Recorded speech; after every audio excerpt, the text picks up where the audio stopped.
रुमाल की गांठ। एक दिन महात्मा बुद्ध जब प्रवचन देने के लिए अपने शिष्यों की सभा के बीच पहुंचे तो सभी शिष्य यह देखकर चकित रह गए कि उनके हाथ में एक रुमाल था। आमतौर पर वे अपने हाथ में कुछ भी नहीं रखते थे। आसन पर बैठने के बाद थोड़ी देर तक कुछ नहीं बोले। शिष्यों ने देखा कि उन्होंने रुमाल में थोड़ी थोड़ी जगह छोड़कर 5 गांठें लगा दी।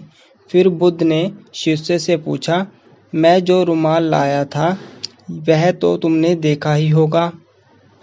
क्या गांठें लगाने के बाद यह रुमाल वही है जो गांठें लगाने से पहले था?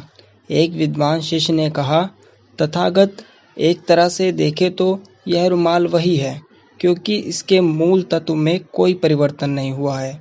दूसरी दृष्टि से देखें तो पहले इसमें 5 गांठें नहीं लगी थी, अतः रुमाल पहले जैसा नहीं रहा।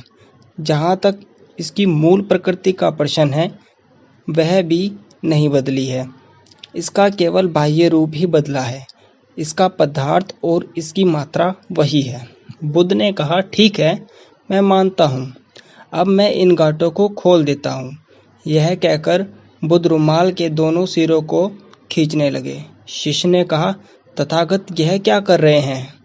इस तरह से तो ये गांठें और कस जाएंगी और कभी नहीं खुलेंगी। बुद्ध बोले, तो फिर इन गांठों को खोलने के लिए मुझे क्या करना चाहिए? शिष्य ने कहा, इसके लिए सर्वप्रथम आपको यह ध्यान से देखना होगा कि ये गांठें कैसे लगाई गई हैं। यह ज्ञान होने पर इन्हें खोलना बहुत आसान हो जाएगा। बुद्ध बोले, तुमने जो कहा यही सत्य है। यही बात मैं बताना चाहता था कि जिस समस्या में तुम पड़े हो उससे बाहर निकलने के लिए यह जानना जरूरी है कि तुम उस समस्या में कैसे पड़े। इसका ज्ञान होने पर तुम समस्या से बाहर आ जाओगे। कथा मर्म। हमें समाधान तभी मिलता है जब हम समस्या के कारणों की खोज कर लेते हैं।